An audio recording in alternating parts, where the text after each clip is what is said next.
worship your awesome We exalt your holy name. name. We glorify your name. Thank you, We Jesus. exalt your name. You are the God that opens every door. Yes, Lord. Hey. You are the God that makes the lame to Ah. walk. Amosukataya Baba. You are the God that makes the blind eyes see. You are the God that gives me victory. Say you are the God. You are the God That opens every door. Jesus, you are the God. You are the God that makes the lame to walk. Jesus, you are the God. You are the God that makes the blind Hey, you make the eyes blind see. eyes see. You are the God. You are the God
everybody to be at the back.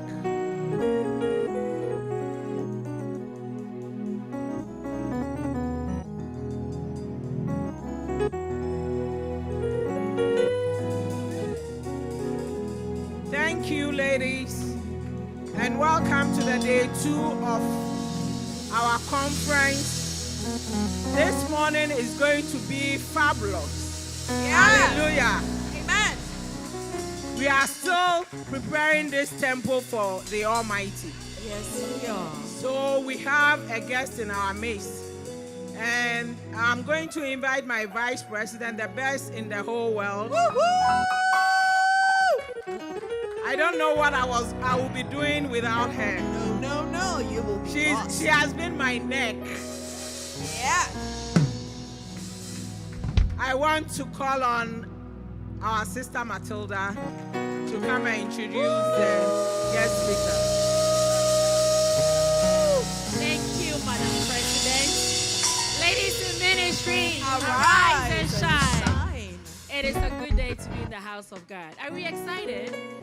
I don't really see the excitement. Let's give it up. Thank you. You may be seated. Thank you. So today, Mommy, you can say it. We may be seated. Thank you. Based on Mommy's preaching,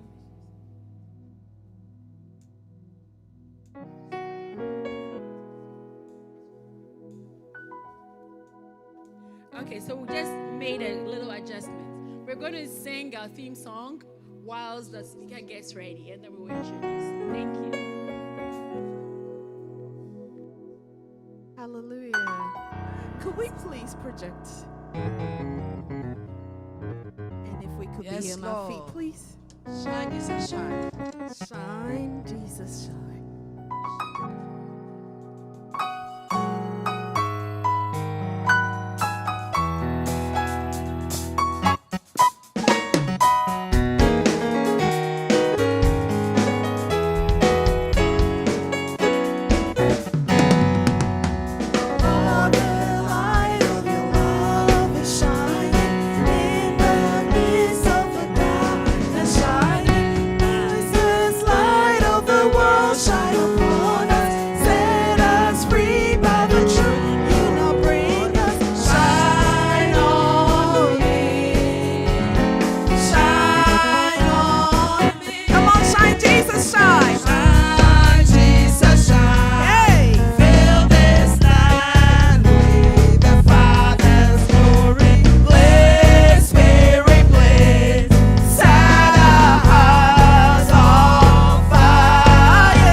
outside, you have to take care of the inside. As you take care of the inside, you have to take care of the outside. Yes, Lord. And then she mentioned nutrition, right? We are what we eat.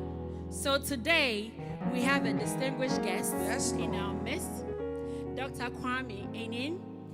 He is a root cause medicine practitioner and who specializes in investigative medicine. Dr. Enin is a product of the prestigious College of Virginia School of Pharmacy. He's a doctor of pharmacy by training and a certified functional medicine practitioner by vocation and a teacher by passion.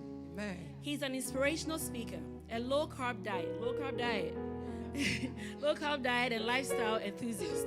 He's a clinical head of the metabolic program at Green Health Pharmacy and Functional Medicine Center, where he's seen thousands of patients over the years and helped reverse chronic conditions. He's one of the most brilliant minds in functional medicine space. Church, please help me welcome Dr. Enin.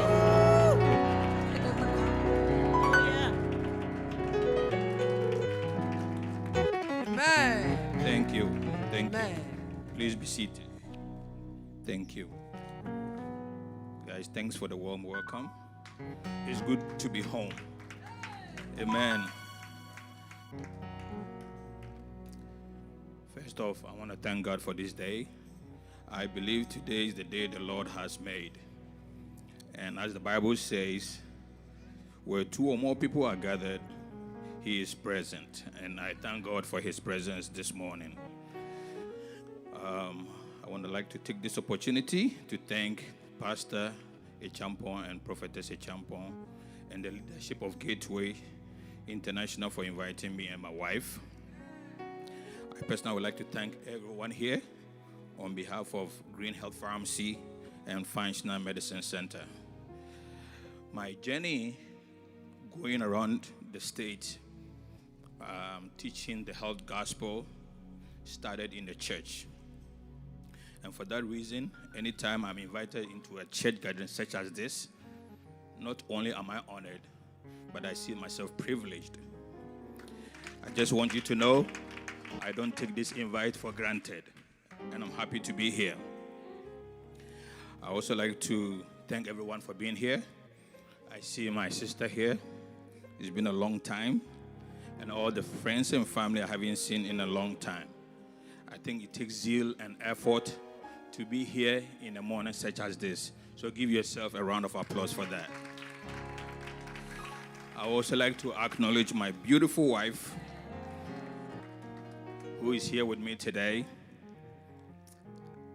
I want to appreciate her this morning because without her, this part of me wouldn't have been evident to the world. She has been my biggest cheerleader as we have traveled and canvassed across the country to share the health gospel. This morning, I thank you very much for having me again, but my focus is going to be on a very interesting topic. Today, I'll be talking about the most devastating and deadly disease in the world.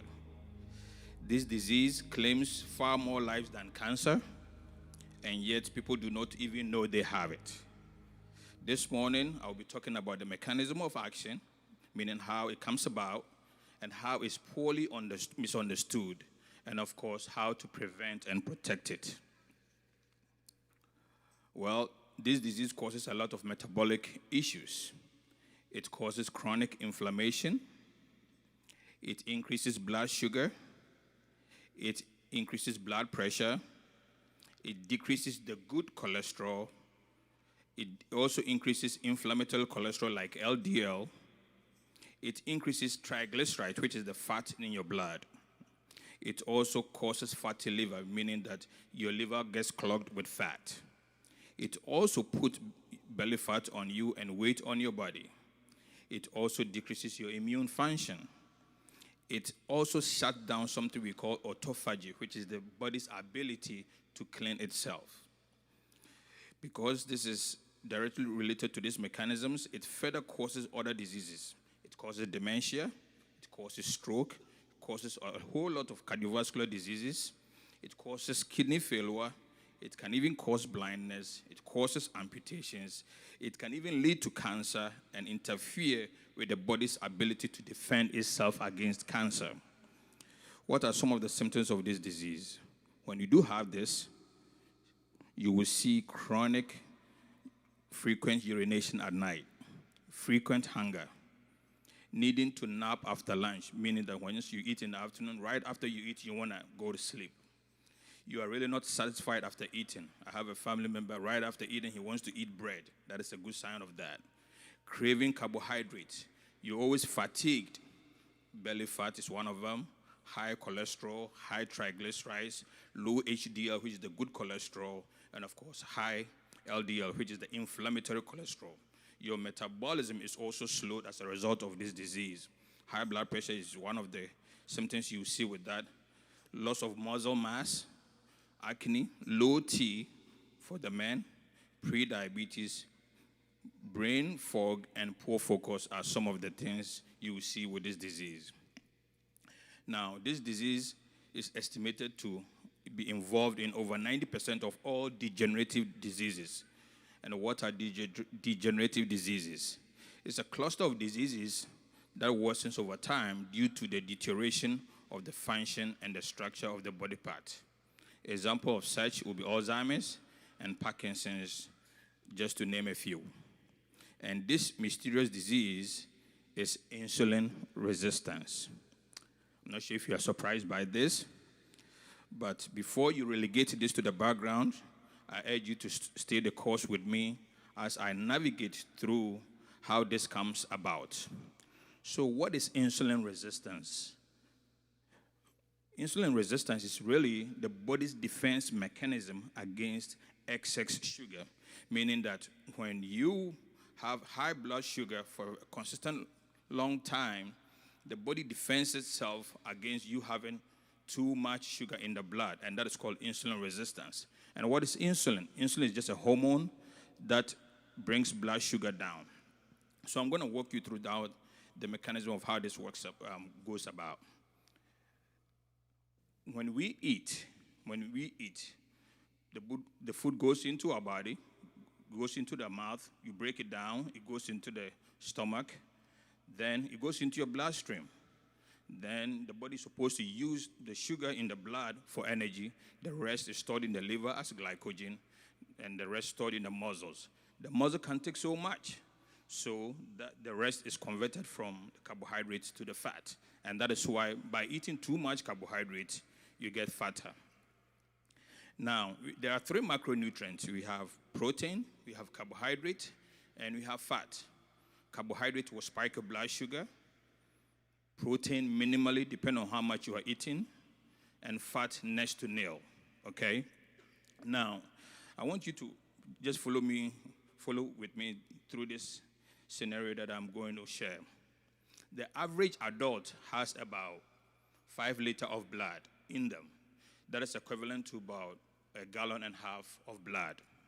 Now, with this, only 1 teaspoon of sugar in that 1.5 gallons of blood is considered normal. So in other words, if I took 1.5 gallons of blood and I put a teaspoon of sugar in there and I measured it, that would be the normal blood sugar. So what that means is that anytime you exceed that 1 teaspoon of sugar, which is equivalent to 5 grams of carbohydrate, you spike your blood sugar. And the body, anything beyond the 5 grams is considered emergency. So the body will produce the pancreas by way of the insulin by way of the pancreas, put it into the bloodstream to pull the sugar out and distribute it. So insulin resistance comes about with frequent and consistently indulging in refined carbohydrates for a pretty long time. So what that means is, and I was sharing with Pastor earlier on, is if you develop insulin resistance, something like plantain will spike your blood sugar, and we'll talk about that. Remember, 1 teaspoon of sugar is considered normal in 1.5 gallons of blood, and a medium plantain is about 57 grams of carbohydrates. So that means if you are really insulin resistant, eating 1 medium plantain will spike your blood sugar, because it will mean that you are indulging in 11 teaspoons of sugar. So 1 medium plantain is about eating 11 teaspoons of sugar. So if you are insulin resistant, these things will spike your blood sugar. So what that means is that with time, we have to cut down the way we eat. Let's keep this in mind. We have essential amino acid, we have essential fatty acid. With essential, we mean that if you don't eat it, your body is not able to make it. But there is no minimum requirement for carbohydrate. So the question is, why do you do a lot of carbohydrate? And this is how it works, as I was explaining. So if you take in carbohydrate, you store it in the muscles. And because with time, and most of us don't eat enough protein because you need protein to build muscles. Anytime you have muscles, you increase your insulin sensitivity. So if you're not doing a lot of protein, meaning that as you age, your muscles will shrink. And when you shrink, you don't have the space to store that carbohydrate that you are eating. And that is why, by design, as you are aging, you need to limit your carbohydrate intake. So we have essential fatty acid. We cannot make it. We have to eat it. We have essential amino acid. We can make it. We have to eat it. But we do not have essential carbohydrate. The body can make glucose to do everything the body needs by way of the liver in a process called gluconeogenesis, meaning that the liver makes glucose for us when we need them. And therefore, we do not need carbohydrate as we grow or as we get older. And this too much sugar can cause a lot of issues. It can cause neuropathies, which is nerve damage. It can cause blindness, as I mentioned earlier. It can cause heart disease. It can cause stroke.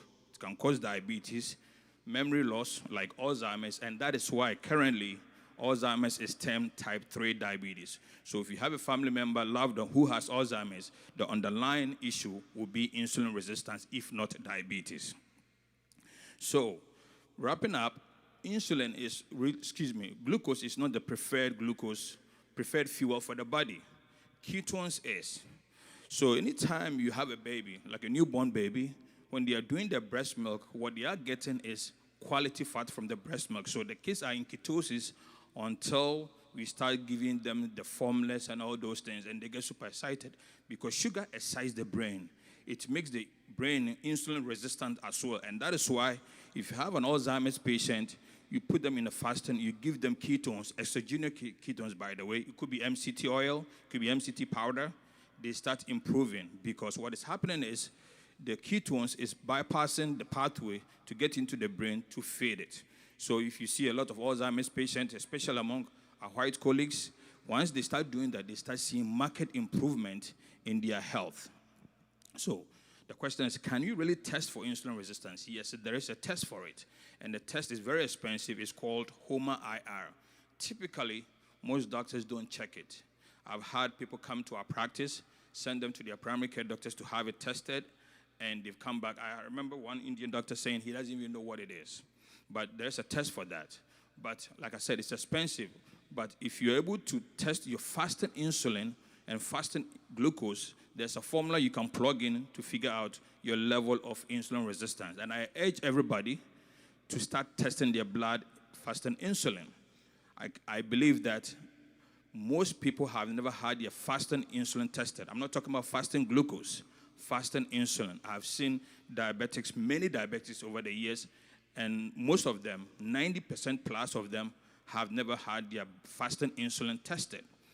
And fasting insulin is a big cause of all metabolic diseases, including cancer. So if you have high fasting insulin, it means that you are producing a lot of insulin, and insulin is an anabolic hormone, meaning that it makes things grow. So if you have a tumor, it's going to let it grow. If you have fibroids, it's going to let it grow. So at no point do you want your body to have high blood sugar, because anytime you have high blood sugar, the corresponding effect is high insulin, because insulin will cause things to grow, because the job of insulin is to pull the sugar, shove it into the cells, and the rest remains in the bloodstream. So let me take this example. So if I ate rice, okay, and my sugar rise to, say, 150, your insulin is also going to rise with that. With that increase, maybe 4 hours later, the glucose will come down.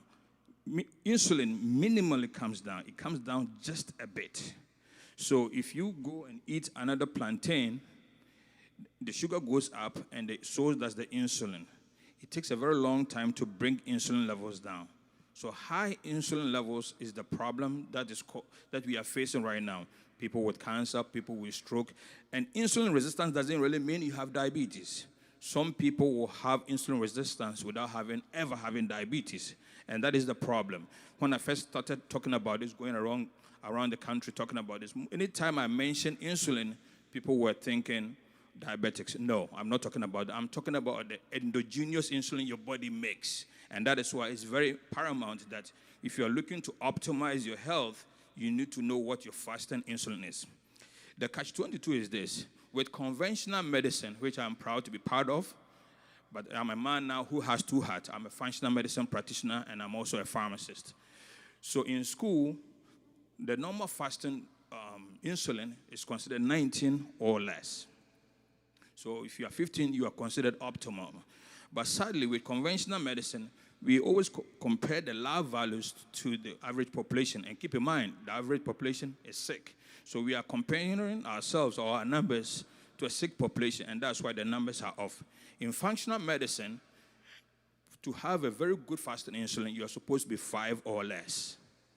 So, and I have seen a lot of people, they will have nice A1C. The A1C will be nice, but the fasting insulin will be high. The most recent person, the A1C that I saw, the A1C was 4.8, which was beautiful. But the fasting insulin was 23.2. So this person that I'm talking about, she had issues with fibroid. She was big. She was struggling reducing weight. The reason is when you have high fasting insulin, you're not going to lose weight because the purpose of insulin is to shove things away, to put things in the convert carbohydrate to fat. So if you want to lose weight, if you want to make sure that you are doing well metabolically, fasting insulin is supposed to be less than 5 and not 19 or less. And with this person, if they had seen a conventional practitioner, they would have said, oh, you are good, A1C is fine, let's see you in 6 months. But I didn't do that with this person. I urged this person to start watching what they are eating. Her typical and her staple was the gankenke, and I had a chat with her about working on that.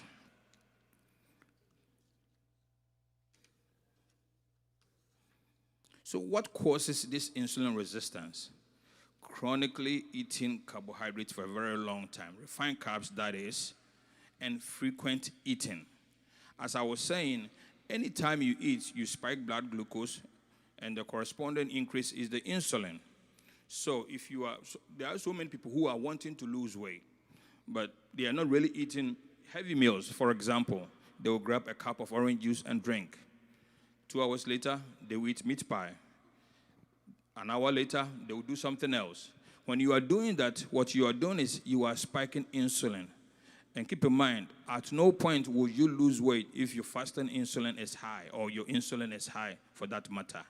So if you're looking to optimize or reverse this condition, first you need to go low and easy on the carbs and make sure that you include what I call intermittent fasting in there, meaning letting the body go long without eating. Usually I prefer to go beyond 16 hours because anytime you go beyond 16 hours, you usher the body into a phase called autophagy, that is self-cleaning. Your body by design will start cleaning out all the dead proteins, the debris in your body, and that is why you are able to get better. So 16 or 18 hours, you are good. I have seen in the practice people doing 3-day water fast. Not everybody is a candidate for that. We have to assess you and have reversed a lot of chronic conditions, diabetes, hypertension, and a host of other ones. I had a young girl did a 7-day water fast, and she had ovarian cyst, and it just busted like that. So that is what fasting insulin would do, because as you are doing that, you are bringing your fasting insulin down. And keep in mind, insulin is the thing that causes things to grow. I like to call it the fertilizer. It makes things grow. So as you are able to bring it down, anything tumor, anything cancer is brought to the barest minimum. And that is why there's the word on the street that sugar feeds cancer. Yes, it is sugar, but really it is the insulin that is actually doing the job, because that is the hormone that causes things to grow, that causes things to get bigger, and that causes to get haywire. So, anytime I go through this, my slides, and I talk through this, what people always ask me is, how do I what do I eat? Well, like I said, we need to go low on the carbs. And we have to be mindful of the things that we are doing. Because if you're doing refined foods like the pasta, the rice, it's going to spike your blood sugar. You need to eat real food. But this is also the catch-22. If you get yourself insulin resistant, then eating real foods, which is high carb, like the plantain, like the corn, will spike your blood sugar. And that's why in the practice, when I see diabetics, I try to let them know that at that point in their life, eating rice, eating plantain is not good for them, because just eating a medium plantain is just like eating 11 teaspoons of sugar. So if you did 2 plantain, that's 22 teaspoons of sugar. Just imagine this way. Would you put 22 teaspoons of sugar in your porridge? No. So these are some of the things that we have to do. I was telling Pastor Maria and Pastor that usually we are not told this from the beginning. So we indulge in all these carbohydrates and get metabolism compromised. And at that point, that's when we start to do well. But if you are compromised metabolically, the plantain will spike your blood sugar. I had a certain African woman come to the practice and buying our food. And she didn't know. She's been diabetic for years. And she didn't know that plantain wasn't good for her. And she was wondering why she was on the Ozempic. She was wondering why she was on the Januvia. She was wondering why. And she thought it is part of the disease because she has been told that plantain is good. I'm not saying plantain is not good. But like I said, if you are metabolically compromised, plantain may not be your friend. And in this case, with this particular lady, it wasn't. And she didn't know. And she had had this disease for 15, 20 years. So if you are from Ghana and you want to enjoy our delicacies, then I applaud you to check out True Green Foods. Everything True Green Food is diabetic friendly. If your goal is weight loss, if your goal is metabolic health, that is the place to go. Usually, I recommend people do the salads and all those stuff. But how many times can you do salads? And if you want to do salad, you want to do a big salad. You want to do about 7 to 10 cups every day anyway, because we need potassium to flourish. Now, if you have low potassium, if you have low magnesium, if you have low vitamin D, these 3 things is even a recipe for you to have high blood pressure. These 3 things is a recipe for you to have diabetes, because potassium regulates insulin. And how do you get potassium? Through the greens, and not just the little bits you add with your jollof rice. I'm talking about 7 to 10 cups. So usually people ask me, how do I do that? I just use my hand as the cup, 7 to 10 cups. And if you have to do, and you have to do that every day, because potassium is the only mineral that you need a lot of every day, not every week. You need about 4,700 milligrams every day. With some people, they even need more, like diabetics. They need about 6,500. So the best way is to indulge in the salads. In the practice, with most Ghanaians, I give them potassium electrolyte. It's in a powder form. They put it in water, which gives them about 3,000, 4,000 milligrams. And I guess they can get the rest through the things they will do for the day. And just that alone has optimized a lot of people's health, because most people come in with low potassium and they don't know. The reason why they do not know is potassium and magnesium are not in your blood. So if you went to your doctor's office, they did your lab work, and your potassium is good, and you know for sure you are not doing greens every day, then don't be convinced that your potassium is good, because 99% of your potassium and magnesium is in your cell. There's a test for that, but typically, conventionally, they don't test for it. So just by relying on your lab values from your doctor's office is not enough. And that is why with most diabetics and most hypertensives, once you start giving them good potassium, good magnesium, and good vitamin D, their levels start improving, because they have consistently been low, and because the doctors are not testing that, they are unable to figure it out, and that's just the nature of conventional medicine.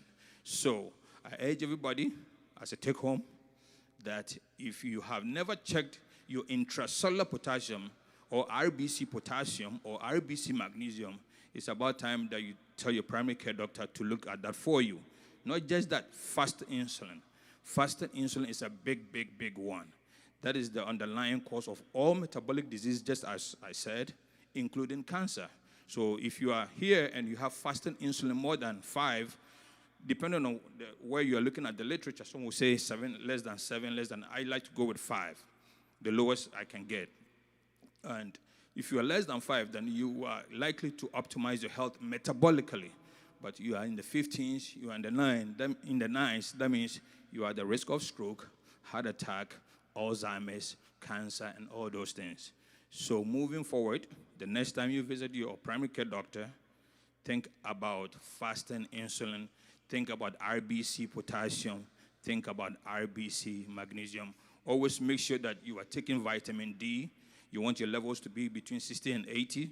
Conventional medicine would like to say 30s and 40s. You want to be between 60 and 80. And if you are taking vitamin D, you also want to be taken with something called MK7 or K2. And what is that? So anytime you take vitamin D, you raise your calcium levels in the blood, called hypercalcemia. That alone can cause high blood pressure issue for somebody. That alone can cause stroke for somebody. So as you take the MK7 or the K2, what it does is it pulls calcium from the blood and displaces into the bones where you need them. And it also helps you with your cardiovascular health. If you're looking to prevent stroke and all those things, K2 is the place to go. The best source of K2 is in natto and beef. And most people don't do red beef or red meat, but it's good for you as long as you are getting a quality red meat. When I say quality, I mean grass-fed. I wouldn't be able to tell you where to get them as far as the stores, but there's a place called Butcher Boss. I'm not affiliated with them. That's a place you can order, and they will just ship it to your house. They have everything grass-fed, chicken, turkey, everything grass-fed. And that's the way to go. And if you're unable to do that, you can supplement by getting a good quality supplement. So with that, I will leave the floor for questions, and I'll be glad to answer them for you. Yes.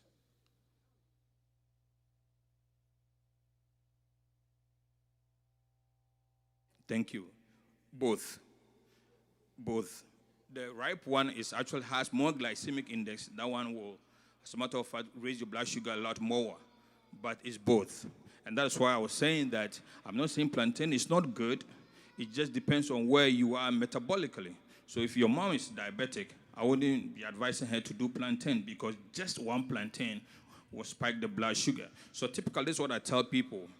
If you are diabetic, and I'm not diabetic, but I do check, and that's how I do it. Before I eat, I poke myself, then I write it. 1 hour later, not 2 hours. Most doctors will tell you 2 hours. Every food we eat peaks about 45 minutes to 1 hour. So right after 1 hour, you check again. If it is good, you should not go beyond 40 points. So let's say I poke myself, my blood sugar was 100. 1 hour later, it should be 140 or less. And that's what True Green Foods will do for you. I urge people to try it. I have done it so many times and on videos. And that's what you want to do. So if you're doing even salad and you do what I'm saying, you see that your numbers are lower, less than 40 points.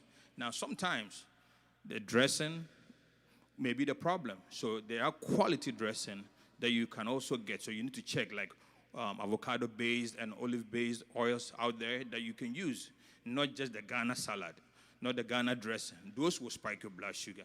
So if you want to see the quality of the food and the carbohydrate content, just checking the before and after will give you clues. If it's really low in carbs, you shouldn't go beyond 40 points. If you start at 100, it should be 140 or less post-prandial or post-eating. Thank you.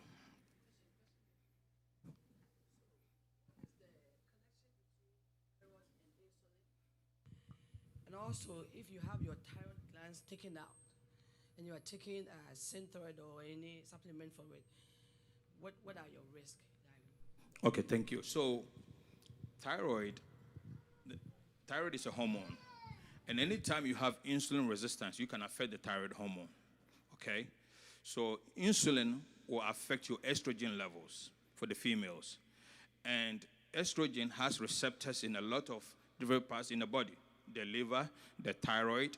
So that is why most of the time when women get pregnant after pregnancy, they start developing thyroid issues.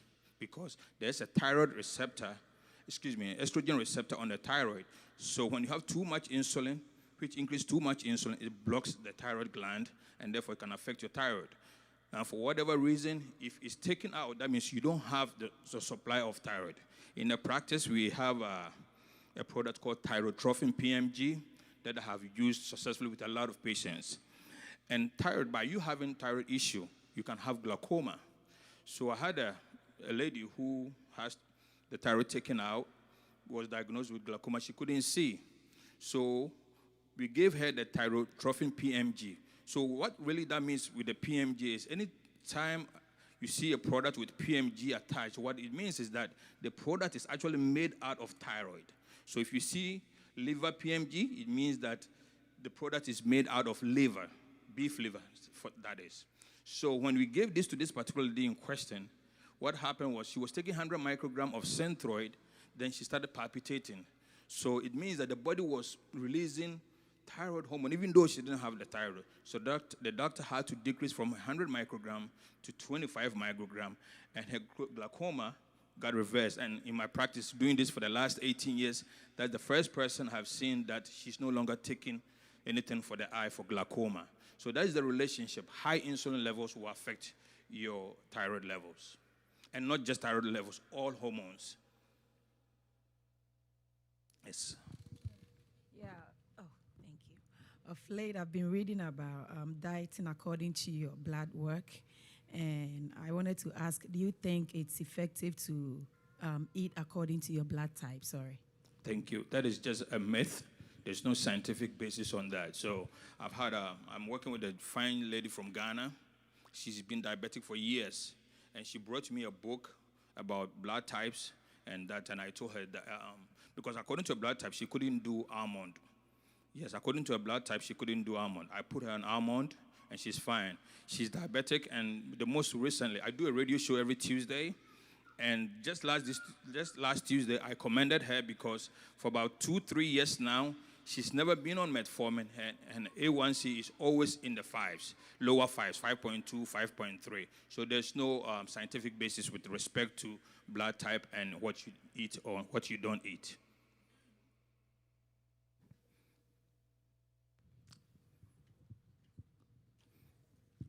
Doctor, as you said, that magnesium and potassium is needed for everybody, and we can't get enough from the food. Can you just buy it from off the counter? Because I learned that potassium lowers blood pressure, and if you are not ordered by the doctor, you can't just go to the counter. But I know about magnesium that you can be taking, but how much milligrams? Okay, thank you. So yes, potassium and magnesium, all those guys are over the counter. And you can buy them over the counter as long as you are getting a quality brand. Now, with magnesium, let me start on magnesium. There's different types of them. We have magnesium oxide, magnesium malate, magnesium bisglycinate, magnesium, a whole lot of them. But never buy the oxide. That is the least absorbed one. So if you are buying magnesium, make sure that you buy high quality vitamins. Keep in mind, not all vitamins are the same. For those of you who have come to Green Health Pharmacy and Functional Medicine Center, some of our products tend to be on the higher side because of high quality. If I'm buying any supplement, I make sure that it's third-party tested. Because when it comes to supplement, anybody can make supplement. I used to make supplements too. I started in 2009. You just develop a formula, give it to a company, they make it. So the reason I'm saying that is you can take them and your body is not absorbing it. Okay, so there are different brands and different types. If you are buying, try to make sure that you are not buying the oxide, that's one. If you decide to buy any type, make sure it's not oxide, but, glycinate. If it's for the heart, glycinate. If you just want to take it for laxative effect, the citrate. If you want to take it to relax you, the threonate, for the heart, malate, for energy, malate, and all those stuff. Never magnesium oxide. As far as the dosing, usually between 500 and 600 milligrams a day is ideal. But what we sell in the practice is called magnesium chelate. You take about 4 pills a day, 2 in the morning, 2 in the evening. That gives you about 600 milligrams. So ideally, between 500 and 600 milligrams is good. Yep.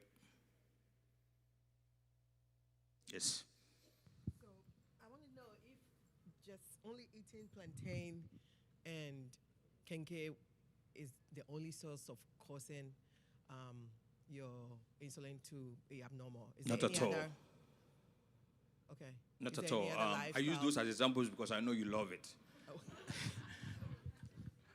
Yes, anything carbohydrate.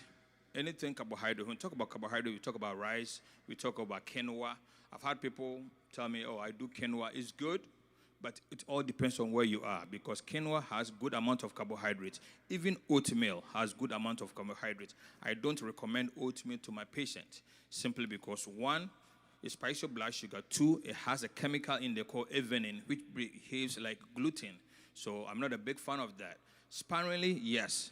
What is sparingly? Once every 2 months, once every 3 years, is good. But consistently indulging in those will spike your blood sugar, and the avenin behaves like gluten, and it can affect your gut, lead to leaky gut, and cause other chronic conditions, which we'll talk about at another time. Anything carbohydrate. So pretty much you want to make sure that first you need to start keeping tabs on the carbs. Most people are eating, for example, a cup of white rice is 45 grams of carbohydrate. And I have people telling me, oh, I do brown rice. Well, brown rice is 44 grams. If you give me that option, yes, if you give me that option, I will do the white rice because it tastes better. As far as how physiologically it's going to affect you the same way. As a matter of fact, the brown rice has arsenic in there, which is heavy metal, which can affect the body. So I'd rather go with white rice and just die the die.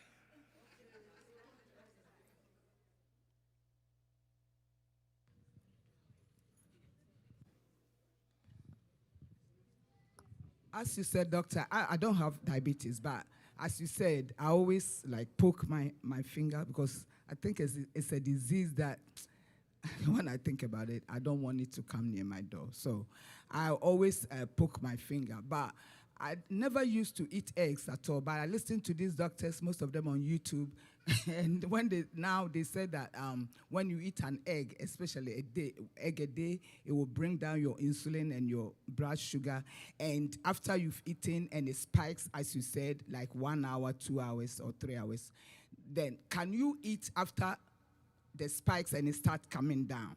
Like when it gets to maybe it spiked to about 1:30. And then it start coming down. You check it about maybe 2 hours later, and you see that maybe it's 99 or something. From then, can you eat again? Yes, Because I'm absolutely. You can certainly eat again. To address the egg question, egg is very good. It's a multivitamin on its own. It has all the good nutrients in there. But when you are buying an egg, buy a quality egg, pasture-raised egg. If you look at the pasture-raised egg and you look at the cheaper egg, when you yank it, you see that the yolk of the pasture-raised may look like the color of my shirt here. So that is the beauty about it. So if you're doing eggs, do quality eggs. Don't get the cheap ones because those have chemicals in them and it can affect your health. Keep in mind, all the chemicals in there are called endocrine disruptors. In the body, they behave like estrogen. They increase your estrogen, that spikes your insulin, and that can be detrimental. So when you're buying eggs, shoot for the quality egg. And yes, forget about free range. Go for pasture-raised eggs. Yes. What about the organic eggs? Very good. See, anytime there's organic, there's a little room of something. Okay? So you have the option, go for the pasture-raised, and if they don't have it available, go for the organic. Okay? And there are some that you see, it may be organic pasture-raised, and that's probably the best. They tend to be a little pricey, but it does the job.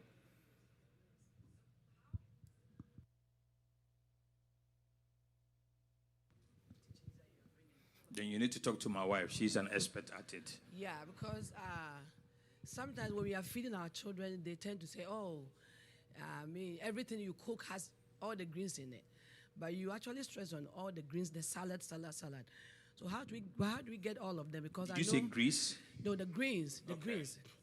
Because I know if we're able to start them young, it's a good way of going to have a healthy It's a adulthood. practice. Yeah, it's a practice. So how do can you help us to be able So to what- encourage them? it's a matter of talking to them. Usually, what they have is what they're going to eat. Yeah.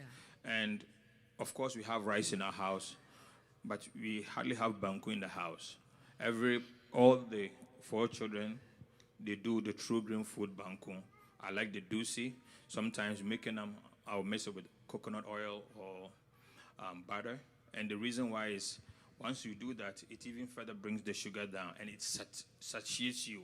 Because like I was saying, protein and and fat minimally spike your blood sugar. So when you do that, it also helps. So you need to start, it's a practice. Because in the beginning, they didn't like it.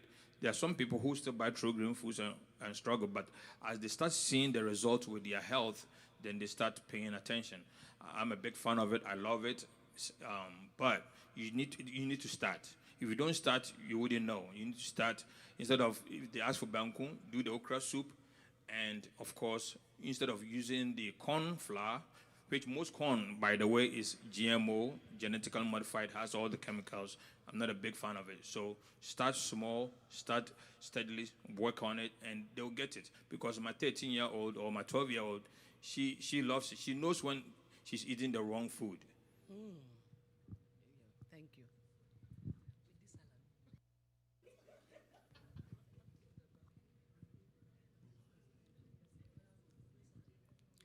Yes, sir. You said that you talked something about vitamin D. I went to my doctor the last time, and I told him my whole body was aching. And he said, "Oh, Esther, I'm going to give you something good that will not have any side effect." I said, "Okay." He said, "But you also need vitamin D."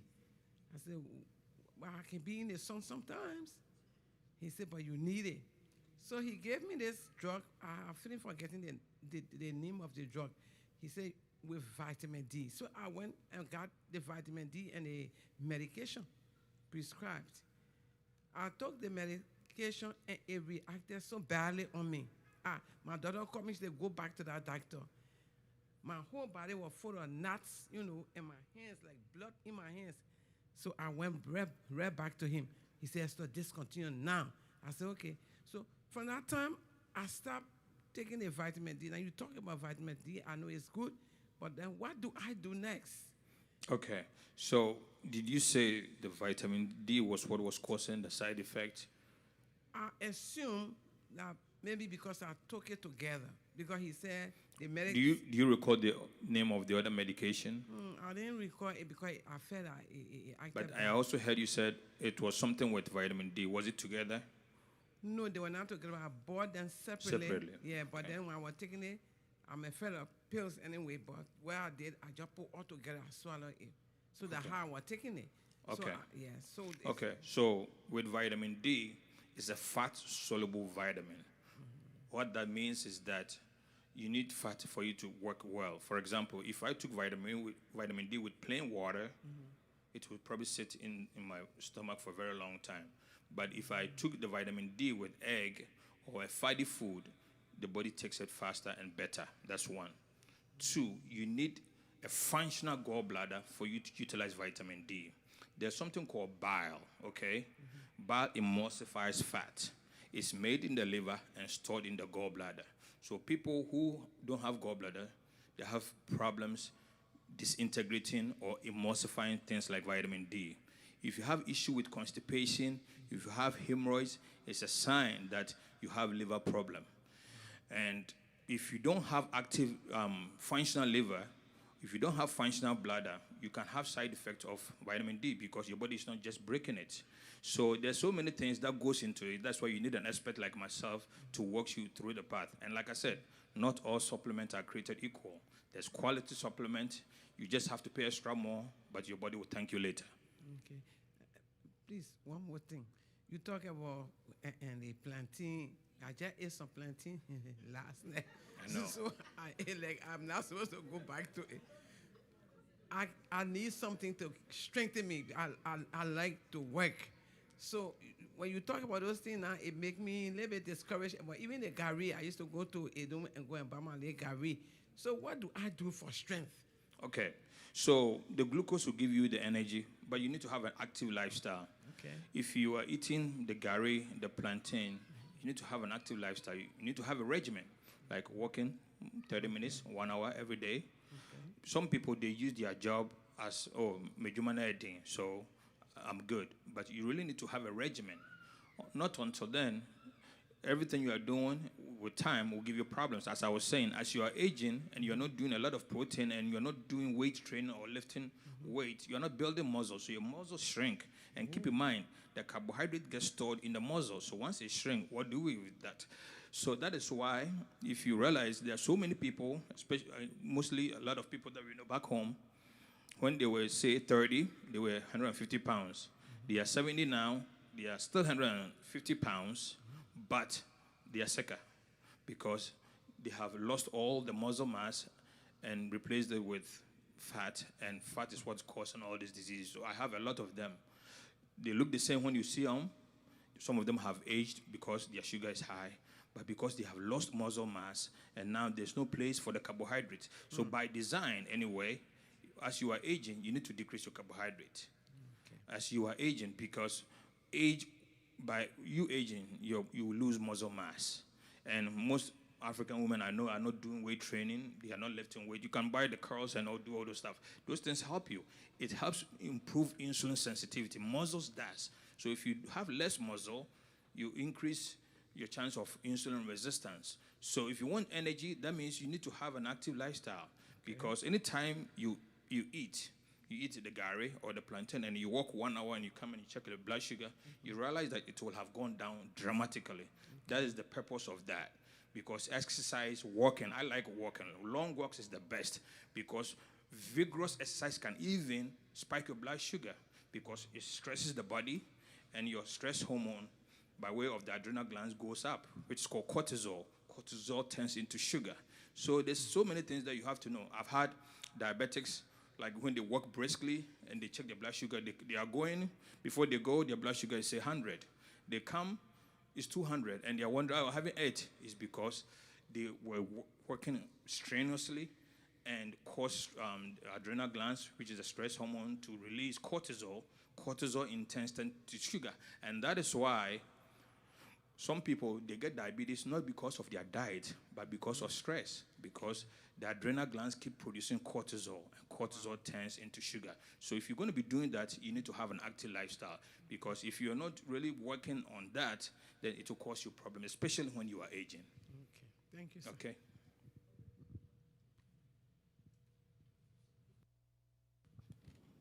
So from what I've learned this morning, then it means you can eat by moderation and be doing exercise. I mean, like if I can eat my plantain and maybe my yams.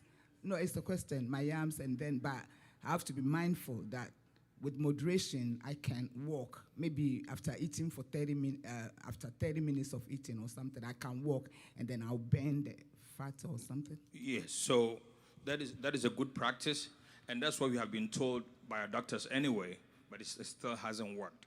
So you need to be sure of what you are eating. Keep tabs on it. For example, I know the plantain, medium plantain is about 57 grams of carbs, okay? Now, really, to be optimal, let me say this, if you don't have any metabolic issue, say you don't have hypertension, you don't have diabetes and all those stuff, you can be around 60 to 80 grams of carbohydrate a day, not per meal, a day, and you'll be fine. So that means that if I did a cup of rice, that should be the only meal for the day. I've helped people reverse their condition by way of just doing one meal a day, which is called OMAD. By doing that, it means that you are decreasing your carbohydrate limit. If you can stay around 50 or less, it's better. It's hard to do that because you can't do 50 or less with the plantain, with the rice, with the yam. So if you are doing that, I encourage most people to do OMAD, one meal a day, meaning that you are eating every 24 hours. That will bring your glucose down, and that will be a good place to start. If you struggle with that, what you can do is, instead in the breakfast, during your breakfast, and by the way, breakfast doesn't have to be in the morning. When you break in your fast, it means that you can break your fast in the evening. So if you go long without eating, anytime you are eating, you are breaking that long fast, okay? So let me say your breakfast is, say, at noon, it can be egg and steak. That will minimally impact your blood sugar, okay? And say 3, 4, 5, you can do rice or you can do the plantain. But the question is, are you going to do 1 cup? And if so, how often are you going to indulge? Because some people, that is their staple. And with time, they start developing all these chronic conditions. In my practice, I don't advise that. So if you do that, I personally recommend, that's just a recommendation, 1 meal a day. That's a place to start. It's hard to do that. You can start with two mat, then eventually 1 meal a day. So anytime I cheat by eating rice, that will be the only meal of the day. So in that case, you are eating every 24 hours, and that's good for your body because you go more than 16 hours without eating, which means your body is ushered into autophagy, which the body cleans out all the dead debris and all those stuff, and insulin is lowered. So in that case, if any tumor, if something is even willing to grow, it's not, because insulin will be absent or nil. Okay?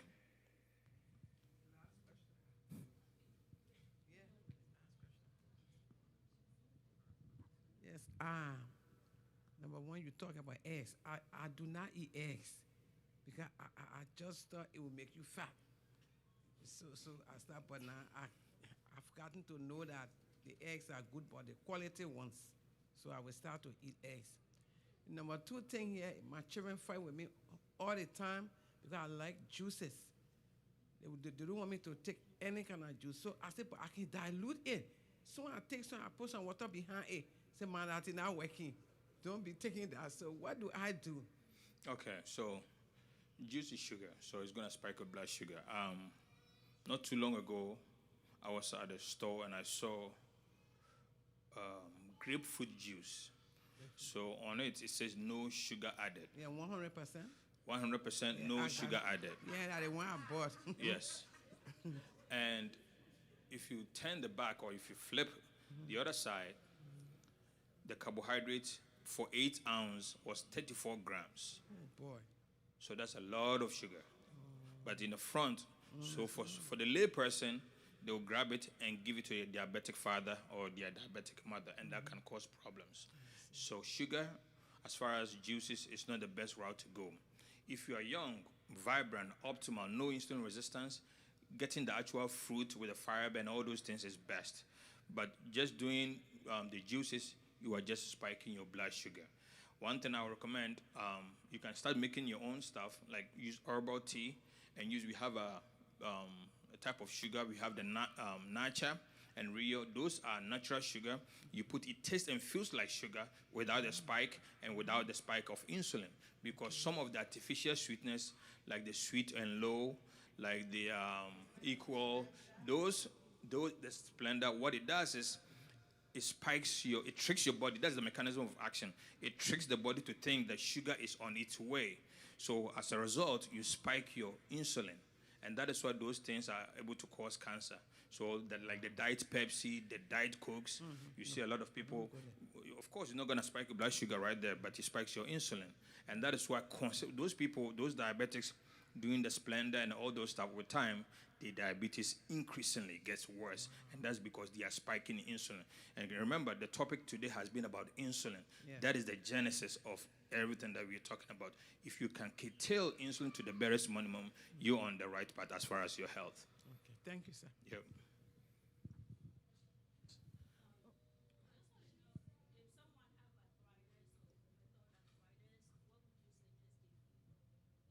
Yes, so rheumatoid arthritis is an autoimmune disorder. Insulin resistance is one of them. So most autoimmune disorder is from the gut as a result of the things that we have done over the years.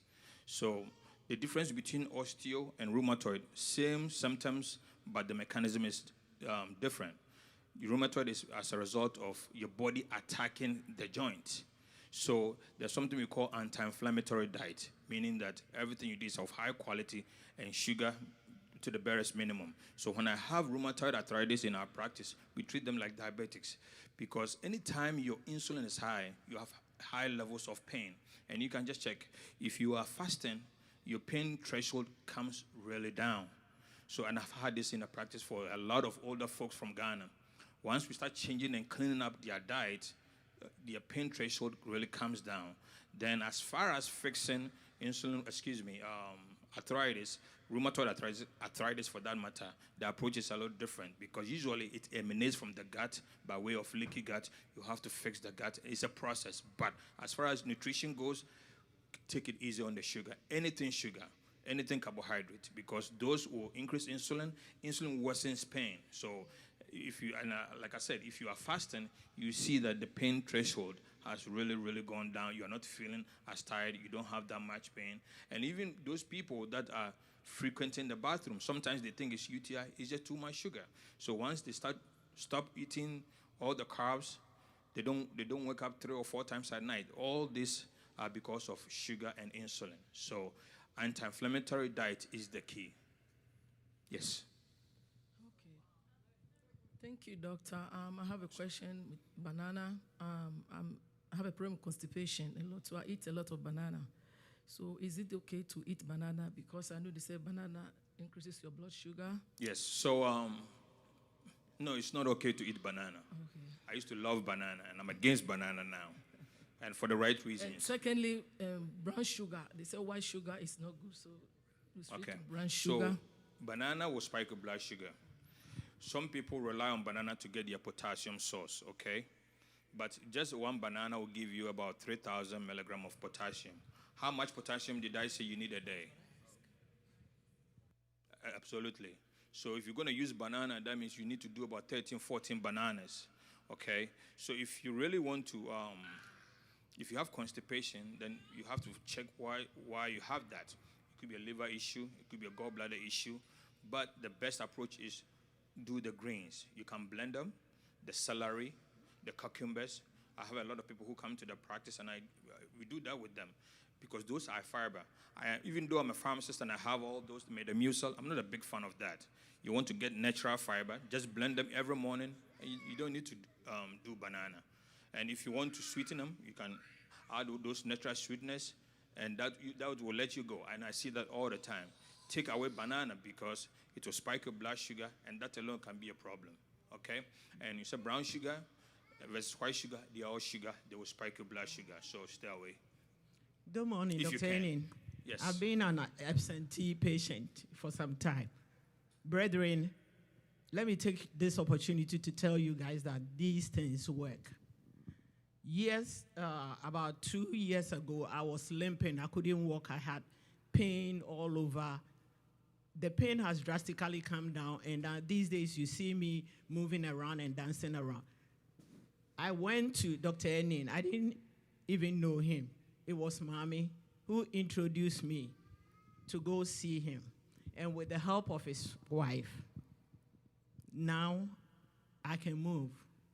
Even though my back pain is still there, because that one, unless the spinal cord is fixed, there's nothing that, but my pain has come down drastically. Drastically. Now, Dr. Enin, my question is, like, I deviated. I still use some of the stuff. Like Monica will gets me some of those stuff at times. But once in a while, I deviate because I have things like sweet potatoes that at times I have a yearning to eat it. And of late, I went through some stress and everything, so my potassium and everything came down, and then I ended up in Mount Vernon Hospital and all that. But my main question is it okay once in a while to eat things like sweet potatoes and or the regular white potatoes? Yes. So just like the word said, once in a while. But once in a while is relative. For somebody, it will be every 3 days. So it all depends. And let me also get this in. Sweet potato is great. It has good amount of potassium. White potato is also good, but it will spike your blood sugar. So, like I was saying, if we did know from the onset, by way of education, all these real foods wouldn't cause problems. So, because of where we are, that is why it is a problem now. Other than that, it wouldn't have been. So once in a while is good, but what is once in a while? Every 3 months? Say every 4th of July, because of the barbecue, you do it beautiful. But for some people, they will do it 3 times a week, 3 times a month. But 3 times a month may be good for me, but may not be good for you, depending on your metabolic health. But those are real food, quality food that you can do. So you can do that. It all depends on how often you are indulging. Keep in mind, every touch of that spikes your blood sugar, especially when you're insulin resistant. And that will increase your insulin. When your insulin levels are high, pain goes up. So you just have to be mindful of where you are at and what you are doing at and what time. So you mentioned that banana is not good. So to substitute banana, apart from that, are there any safe fruits? Because I'm big on blending the celery and stuff in the morning. But can you put any other fruits in there instead of the banana? Yes. Well, all fruits are good, especially if they're of high quality organic fruit. But depending on where you are, you cannot do certain fruits. Now, personally, I recommend berries. The strawberry, the blueberries, and all those stuff. That doesn't mean they don't have sugar. They do. So people, when they are doing the celery blend and all those stuff, I tell them a handful of strawberry just to sweeten it. Some people, I don't even let them do it because when you are that insulin resistant, these things will spike your blood sugar. Okay? So it depends. When my wife was pregnant with our last daughter, the doctor, she got bigger. The doctor thought she may have sugar issue. So they gave her a machine, and she was supposed to check. So one day I went home. She had done grapes. She ate grapes with my daughter, 13-year-old daughter. So, and 1 hour later, they checked their blood sugar. She was slightly high, not too much, like 120, 110. And my daughter, who ate a lot of it, was 80 because she is not insulin resistant. So it depends. So it depends on where you are at. But if you're not diabetic, strawberry, blueberry, sparingly, just to sweeten it. If not, I recommend an extra sweetness just so that you can have a taste. But not the bananas, not the pineapples, because I have a Ghanaian lady who works at a group home who visits periodically. She does fruit every day. That's all she eats. She doesn't eat anything. And right now, she's diabetic. Okay? So it just depends. You have to know where you are. Okay? And I recommend everybody to buy a machine. Most people, even the diabetics, they are shy to let people know that they have a machine. Don't be shy. It's about your health. Poke yourself, check, eat. Check 1 hour later, not 2 hours. Like I said, every meal we eat peaks in about 45 minutes to 1 hour. So by 1 hour, if you're 140 or less, it means you are good. Anytime our blood sugar goes beyond 140, we are damaging something.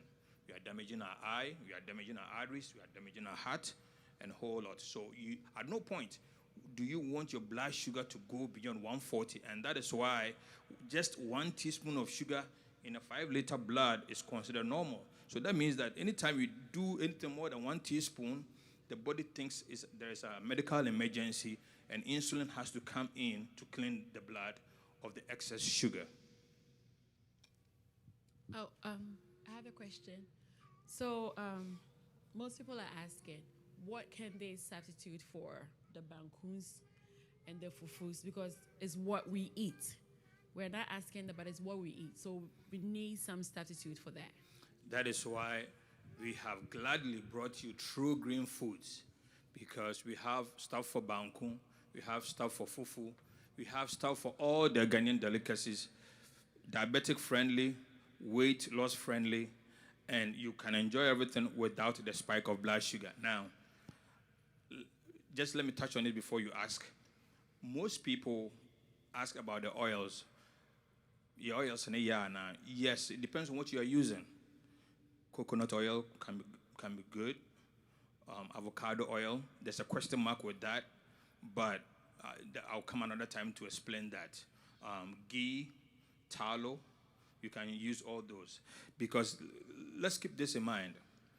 The sunflower oil, the canola oil, all the seed oils, the vegetable oils, those are seed oils, and those can cause insulin resistance because it clogs your arteries, it clogs the liver, and it does a whole lot of damage to the cell. And the reason why it does that is the way they make it. The way they make those oils, it's made out of high flames with a lot of petrochemicals in there. So that is what it is. So you need to be using the right stuff. Most people are still using sunflower oil.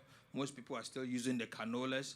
So if you are cooking, I have had people ask me, so what can I use for deep fry? I'm not a big fan of that. Sparingly, because even if you are using the best oil, if you deep fry, certain chemicals appear and it can be detrimental.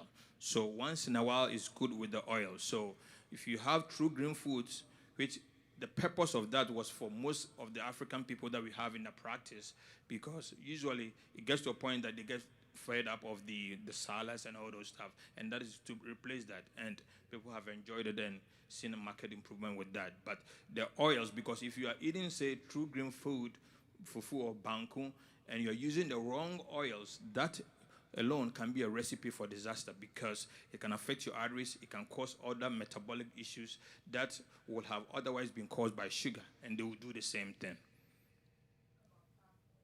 Palm oil is good depending on how it's made, because right now they make palm oil in Malaysia.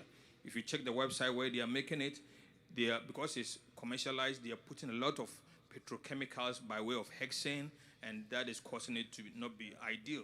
So you need to know the source. Even the coconut oil, which is supposed to be good, the ones coming from Ghana now are fortified with different oils, seed oils that are not good. So it just depends.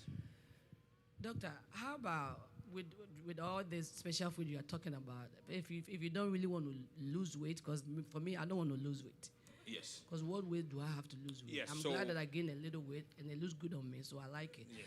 So how can I maintain this little weight that I gain and still be healthy? That's a very Some good people question. want to eat and lose weight, but I don't. Yes, that's So a very how good do question. I still So maintain this little weight I If have? you want to and still definitely be maintain healthy? your weight, that means anytime that you are eating, remember when I was talking, I mentioned 3 macronutrients: the protein, the fat, and the carbohydrate. With every meal, you need to have quality meat or quality protein and quality fat. By fat, I mean seeds. If you are fancy, most fancies will be eating and will have the nuts, the macadamia nuts on the side. The purpose of that is to satiate you and to give you fat. So as far as fat burning goes, instead of your body attacking your own body fat, it will feed off the fat that you are eating, so that you don't lose weight. So if you are eating just true green foods with minimal fat, with minimal protein, you are likely to lose weight. So you just have to optimize that. Okay. Yep. Okay, Doc. I have a question, because I do smoothie every morning with Granny Smith apple, but banana and pineapple in there with berries, all the 4 berries. But since we are talking about banana and pineapple now, I want to ask you, so how can I go about it now? Definitely, I will limit those. Probably the berries, and just take those out, because consistently, I'm not sure where your numbers are, but constantly it will affect you, because unless you have a regimen, meaning that I'm doing 1 hour, 2 hours of work every day, active exercise. So the athletes, like the basketball players, they eat a lot of pizza and they can get away with it. And that's why right after their retirement, they blow up, because they are not burning it. So, and keep in mind, as I was talking earlier, carbohydrate is what causes fat, not fat, as Mom here was thinking. So the eggs we eat doesn't cause fat, because it minimally increases insulin. Keep in mind, insulin is what stores fat. So if you are eating eggs, quality egg for that matter, and there's no chemical, it's not going to spike your insulin. In the absence of insulin, there's going to be a weight loss. Okay? So just keep that in mind. Hello, doctor. Please, I've been taking my Fortec for over 25 years now. Oh, sorry. I've been taking my Fortec for my kidney. Mm-hmm. And I don't know, they never tell me anything about it, like side effect or... What are you taking? My Fortec. Can you spell it? No. What is it for? For my kidney. Oh, okay. Yeah. And what was the question? I want to know the side effect. Of the MyForte? Yes. Okay. So with all, I'm sure, was that because you had a transplant? Yes. Okay. So the biggest thing to know about that is it decreases your immune system. It affects your immune system. Anytime you get to that point, it's a matter of you paying attention to the little things. But without that too, you probably wouldn't be here. So it's good for you, but keep in mind that it also decreases your immune function. If you are not contraindicated by way of the other things you take, you want to make sure that you are taking quality vitamin D, because vitamin D is an immune modulator, what I like to call the libero when you're talking about soccer, in the defense of the immune system. So with that, you have to have vitamin D all the time, and with MK7, because if you don't, then you'll be spiking your calcium level. So the big thing with those kind of drugs, it will decrease your immune function, and that can affect you. So definitely be on a good quality vitamin D. I'm not sure what your levels are. I'm not sure what your doctors have told you, but everybody needs vitamin D. For those people, I take vitamin D. Yes, for those people who have autoimmune, like the rheumatoid arthritis, sometimes I put them on 40,000 IU every day, not every week, every day with MK7, and that has stabilized them. So if you have autoimmune disorder, if you have anything like what you have, definitely taking vitamin D is good. I'm not sure what vitamin D you take, but I'm going to caution you. I take 1,000. 1,000 microgram? Yes. That is not good enough. The average adult needs about 10,000 microgram of vitamin D.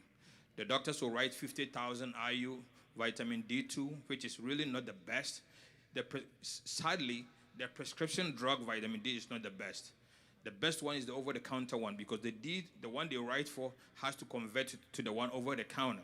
So that is that. And if you're taking good vitamin D, you also want to make sure that you are taking it with MK7, as I said, because just by taking the vitamin D, you'll be spiking your calcium levels, called hypercalcemia. That can be a problem for your kidneys. That can be a problem for your arteries, and so forth and so on. Okay. Thank you. Definitely not 1,000. The average adult, by calculation, the average adult needs about 10,000. Some people, they want to be conservative. I put them on 5,000. No less than 5,000. And you have to take with MK7. Okay. Doctor, do we really need to do? Go ahead. Do we really need to do vitamin D? I don't do nothing. Like I don't do any supplement. Yeah. Is that?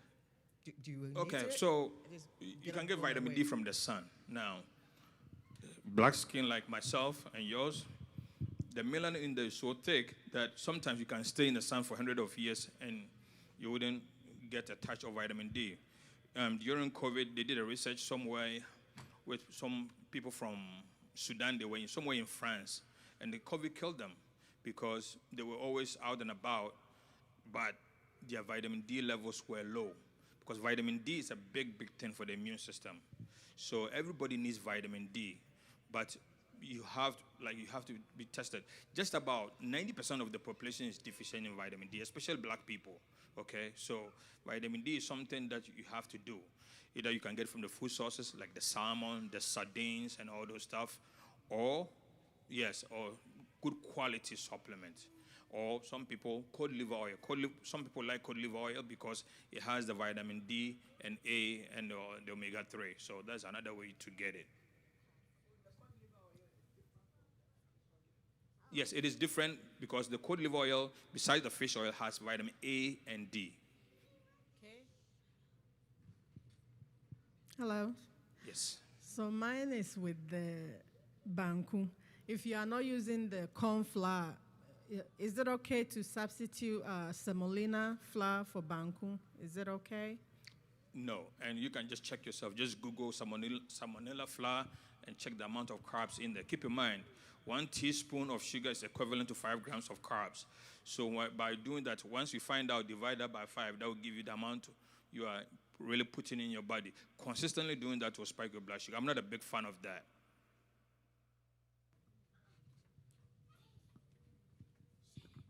Okay, Greg. I use olive oil to cook with, and I want to ask you a typical question about what my breakfast look like. My breakfast is an avocado, 2 organic tomatoes, 2 organic eggs, okay? And I eat like that because when I went to my doctor and I was getting my physical, I did have a little bit of spike in my thyroid. Praise the Lord, my August blood work came back. We have taken care of my thyroid. So now my doctor is telling me I need to watch my calcium intake. So how do you adjust looking at your calcium. And I am a Libet label reader when I'm buying products. My doctor also had said many years ago, don't eat canned foods because it has too much sodium and all of that, especially if you're looking at weight loss. And those hidden, as you said, you do your carbohydrates, but it's still spiked with sugar.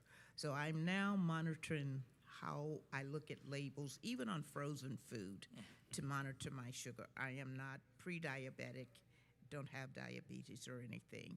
So, and I do a lot of salmon, seafood, and I do all my greens. So, am I in the place of eating right to keep my health good? Thank you. So, you did mention thyroid. So, as I was addressing Ms. Emma's issue earlier, I did mention that with thyroid, it can be caused by estrogen. So, most people, most women for that matter, will have thyroid issue because they have excess estrogen. It's called estrogen dominance. One of the things you can do to get excess estrogen out of the system by way of optimizing your health is eating vegetables called the cruciferous vegetables, like the bok choy, the cabbage, the cauliflower, and all those stuff. Because the liver is eliminated through two pathways, the liver and the gut by way of your feces. So if you have constipation, chances are you're going to have a lot of estrogen, and that can affect it. If you're not doing a whole lot of those are the only ways you can get rid of that, and that is just to help you with that. Now, with respect to high calcium levels, I'm not sure what is causing it. I'm not sure because of the salmon or the vitamin D, but what is happening is you are just not breaking the calcium. So, like I said, something is getting your calcium levels to be high. Sometimes it can be other issues, but if I'm just taking from what you just told me, I will include something called the MK7 or the K2, because what that does is it pulls it from the, yes, and it will displace it in the bone when you need them, okay? Yes.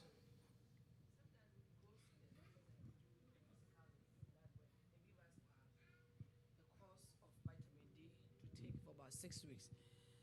Does that mean that whatever thing that was, if the vitamin D was low, and after we've taken the 6 week course, is the vitamin D okay now? Or we should still go ahead, we should still keep taking vitamin D? So that's what conventional medicine does. You go, you are low, you are prescribed for 8 weeks, you are done, and that's it. No, it's not supposed to be like that. Okay. Consistently, you need to optimize your vitamin D. It's good for your immune system. It's also anti-inflammatory, by the way. It decreases inflammation. If you have vitamin D, most diabetics are deficient in vitamin D, and that's just because of that. So vitamin D, and again, the one you get as a prescription is not that great because it takes forever to break down in your body. So after you are done with your 8-week course of vitamin D, usually take weekly, you want to get a good quality vitamin D and take it every day. If not, optimize it by way of eating the salmon, the sardines, because it's good for you. You need that. It's something that you cannot do away with. So, and that is why anytime you go and you have low vitamin Ds, they write it. It's something that you consistently have to have. It's not like, unfortunately, we are in the United States. We are barely outside. So it's either you take the cod liver oil. With our children, we give them the cod liver oil, and we tell them it's the yellow egg, and they love it. They just take it and swallow it. So you can do the same thing with the kids. But vitamin D is very, very needed for your metabolic health and your health for that matter. So the vitamin D you recommend is the cod liver oil? No, some people like the cod liver oil because they want to get the A and the D. Okay. Yes, but I take regular fish oil. Fish oil? The tuna omega. But I do a lot of sardines too. Sardine and pepper, I do that a lot. Okay. But definitely make sure that... Fish oil? Yes. Cod liver...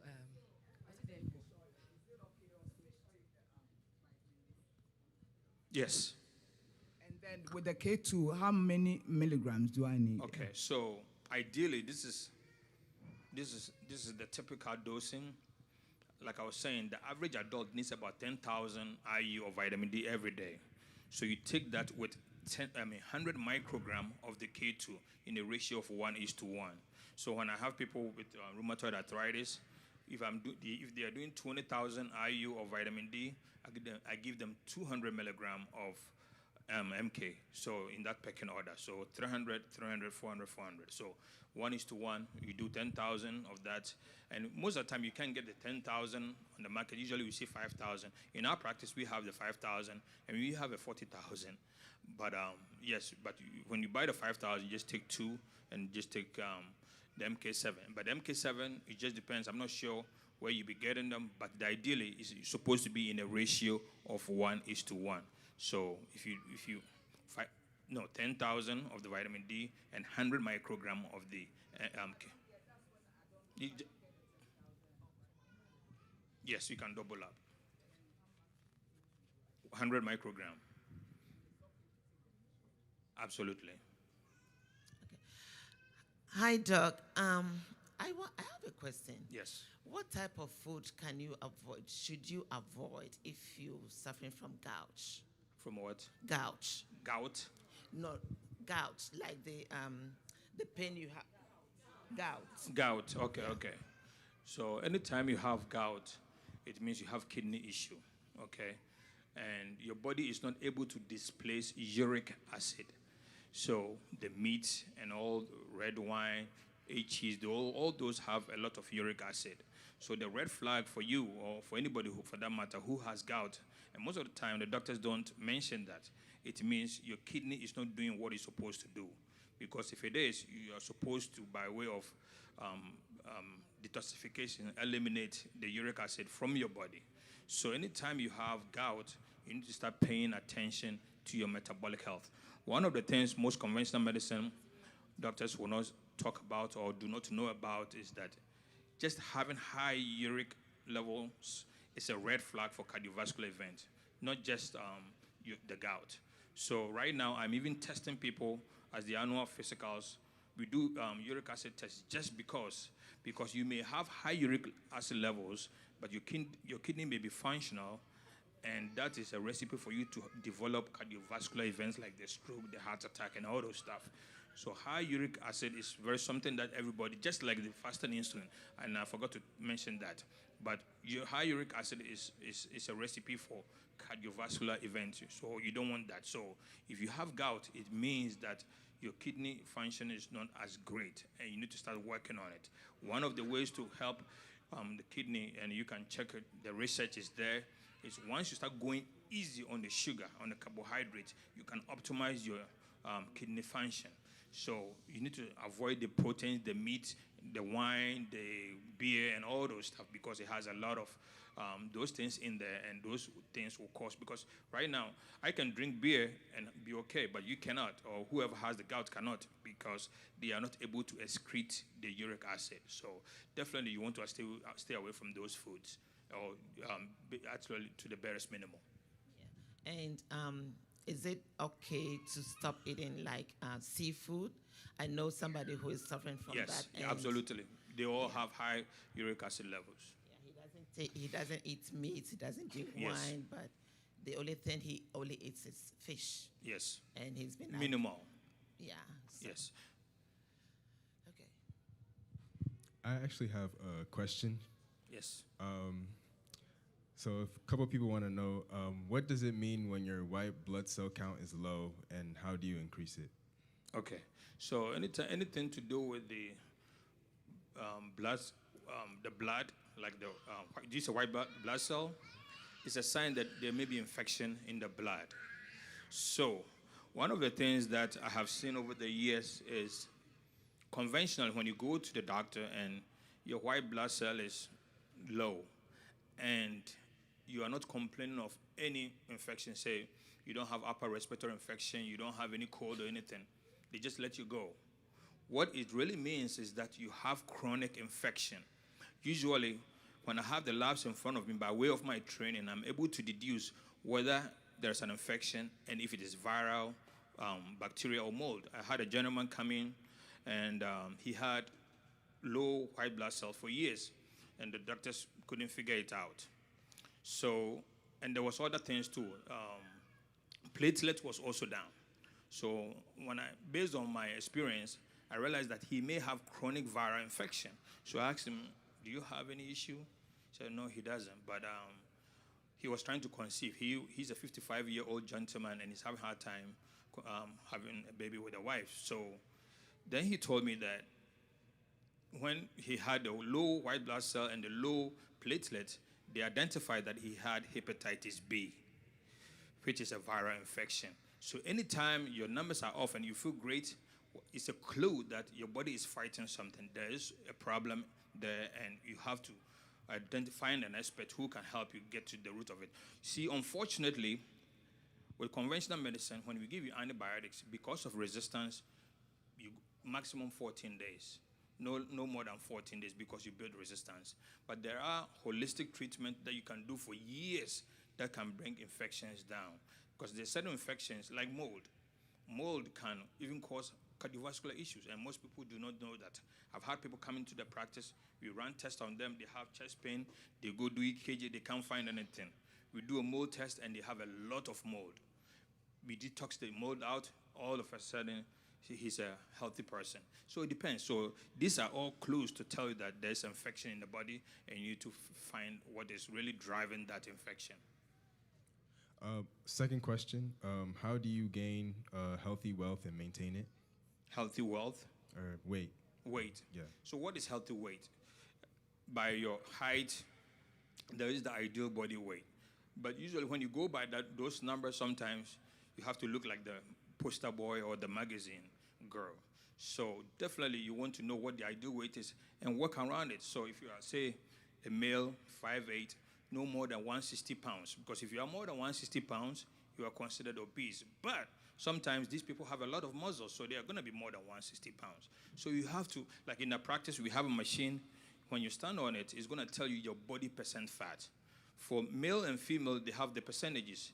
So if there are so many people that will come. I've had people where 50% of their body is fat. That's a problem, okay? And that will be a recipe for a whole lot of issues. So you have to first identify what your ideal body weight is and work around it. See your percent body fat and your the muscles that you have in your body. Like I said, we have a machine that will do that for you. And once you figure that out, then you are on the right path to optimize it, because by our machine, let me say if you have 50% body fat, there's a protocol we can give you to try to bring. Most people will come in monthly just to check to see where they are.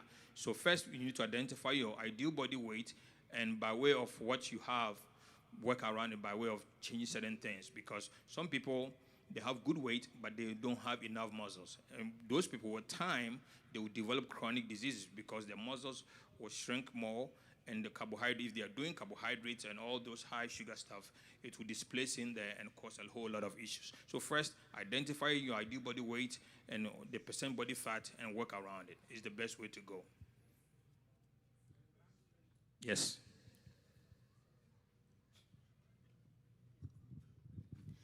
Yeah.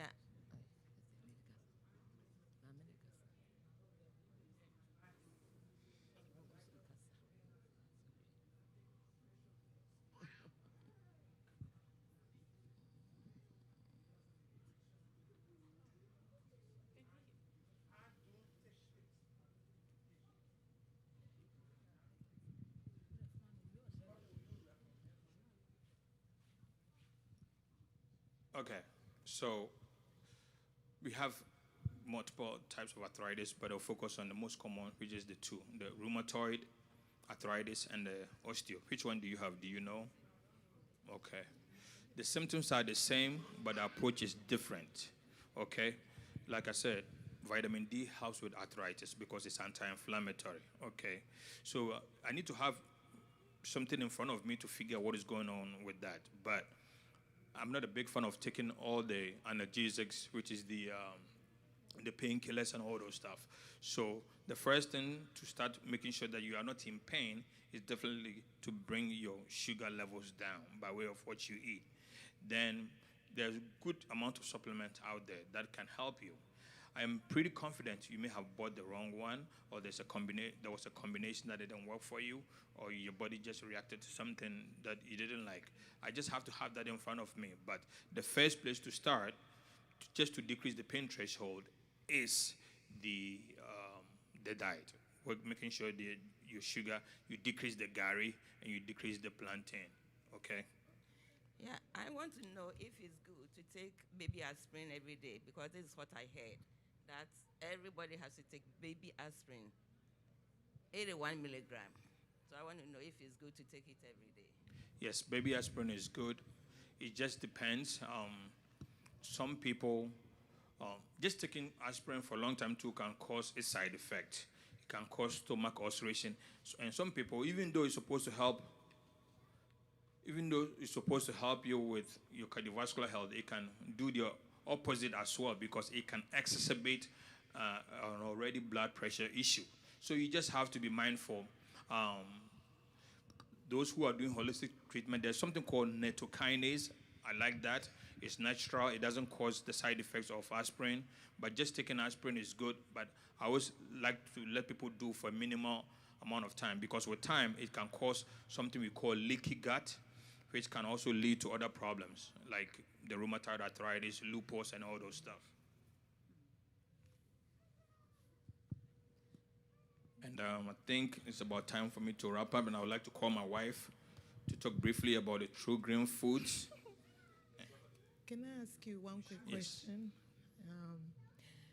Gestational diabetes, when you were pregnant, when I was pregnant, I had gestational diabetes. After 5 years, I did my A1C and my blood, but the A1C was high, so they put me on metformin. And since then, the doctor wanted me to do my A1C every year. Can that not turn into diabetes? Because my parents never had diabetes, and there is non-diabetes in my family. But then because of the gestational diabetes, it led to that. So that's why they put me on metformin. And if I don't check it yearly to know my A1C, it bothers me. When I say it bothers me, not like I'm low or I'm high, but then it doesn't help me. I still have to take the metformin. How can you not have that kind of reaction if you were gestational diabetic patient, and then after that, I don't call myself a diabetic patient. Okay, so are you on metformin? I'm on metformin. How long have you been on metformin? For about 6 years now. Okay, so if you're on metformin, it means that you are diabetic, unless you are taking it for other reasons. There are people who are taking metformin for anti-aging purposes, okay? So anytime you have a gestational diabetes, it's a sign that you can potentially develop diabetes, okay? Because when you are pregnant, your estrogen goes up, and it can lead to cascade of symptoms with other hormones, and eventually can even affect your thyroid hormones and other hormones as well. So the first thing to notice, what is really driving that? Maybe when you were pregnant, the estrogen was high, it caused that, but what are you doing as that? Because if you are taking metformin, really, if you tell me you're taking metformin, it means that your blood sugar is not regulated. So you need to start paying attention. Keep in mind, I'm a pharmacist. Beyond 6 months, metformin does not work. It doesn't work as well. And as a matter of fact, one of the side effects of metformin is that it causes insulin resistance, so it can even further worsen diabetes. If I'm to talk about the drug that I sell a lot of, is metformin and cholesterol medicine, okay? So you need to start paying attention to what you eat, because like I said, anything beyond 140 is not good for your blood. It doesn't matter whether you are diabetic or not, because anytime your blood glucose goes beyond 140, you are damaging something. Most diabetics will have cataract issues. Cataract is really a sugar issue. It's sugar displays on the lens of your eye. Men, erectile dysfunction, fatty liver. All those things are as a result of your blood sugar consistently going beyond 140 milligram per deciliter after eating, which is a problem. So start paying attention to that. Even though I'm a pharmacist, I'm not a big fan of metformin. There are other natural alternatives without the side effects, like the berberine. Those tend to be expensive because you can get metformin in my practice for like $4 for a month. But does it do the job? Absolutely not. The key thing is start paying attention to what you are eating. Start paying, check your before and after. With time, you will know the things that is causing your blood sugar to spike. Most of the time, it is just what you are doing by way of nutrition. If you're able to fix that, sometimes there's a guy in my practice, he can go low carb. He cannot eat for 3 days and his blood sugar is high. That's a different scenario. that we address it differently. But start first by way of nutrition, check what you are eating, and make sure that if your blood sugar, you are not spiking your blood sugar. Most people will just purposely eat to take their metformin, because they will go like this: oh, I haven't eaten, I have to take my medicine. So they will eat rice and take metformin.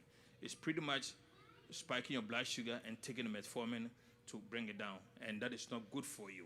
And that is why I was in New Jersey with my wife some time past, and I met a gentleman, and my wife was telling him about reversing diabetes.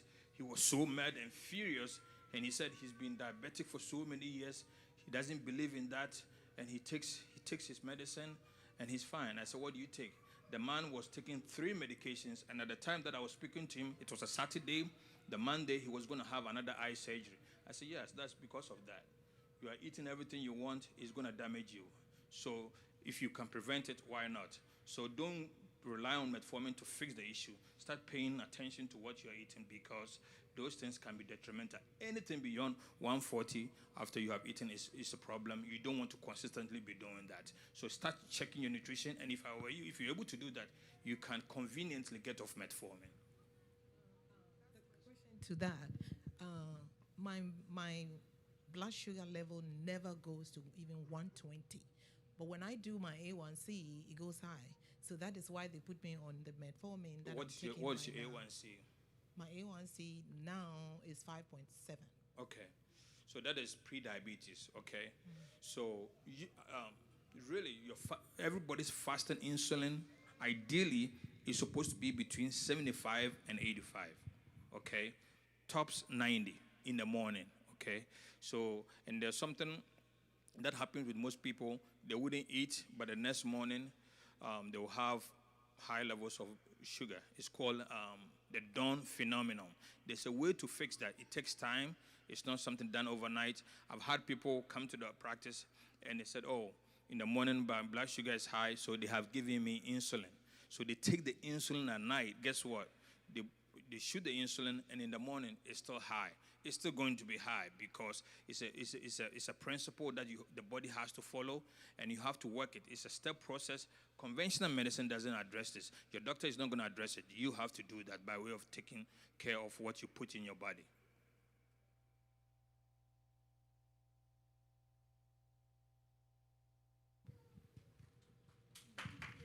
Thank you. This is the last question. This is just to add up to the aspirin question she asked over there. Is it good to take aspirin when you're on blood thinners like Coumadin?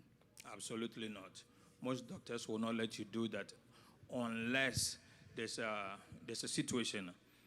Because I just received a prescription, I believe Thursday or Friday, for a gentleman who is on Eliquis, and he has been instructed to take aspirin for 30 days and stop.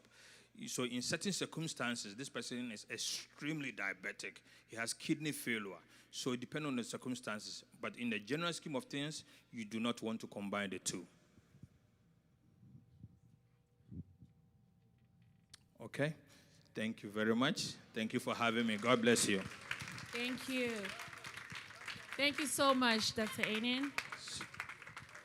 We'll have Mrs. Anin just do a little intro with the type of substitutes that we can have. And church, we have these cards. I know you have a lot of questions. So I'm going to hand out these cards. If you have questions, you can write them down. When we go to the back for reception, then the doctor will be able to answer for you. Thank you. Yes, and I know they gave cards, so if you want to visit the clinic for consultation, please make sure you take one. Thank you. Hallelujah. So we're going to be here for about an hour, more or less. So if you have any more questions, please feel free to approach the doctor. So I guess one of the questions that I had back there was, what are the True Green Foods all about? So we have about 5 swallows. When I say swallows, the fufu, the banku, the eba, they're all considered swallows. So we have 5 of them. We have the fufu and the yami. Those mimic fufu. So if you're looking to replace your fufus, these 2, the yami and the fufu, definitely will be a very good replacement. So like Doc was saying, when you flip behind the regular fufu, tropical, whichever brand it is. Per serving, it's about 84, 87, or some up to 90 carbs per cup. When you look at the True Greens back here, it's 5 grams per serving. Big difference. So if you're a heavy eater, you could probably do like 2 servings or 3. I could bet you cannot do more than 3. So compared to the fufus that you pick up on, it's a really good alternative when it comes to lowering your sugar or your insulin. So we also have the Dusi. For those that like or love TZ, it's really a replacement for it. You can actually still use it for fufu. Some people mix it up. You can.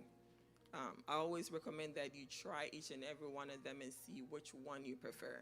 Some people like their fufu pretty soft, pretty hard, depending on however you like it. Then we have this one that is the Alka Mix. Usually replaces the Bankun and the Kenke. And then we have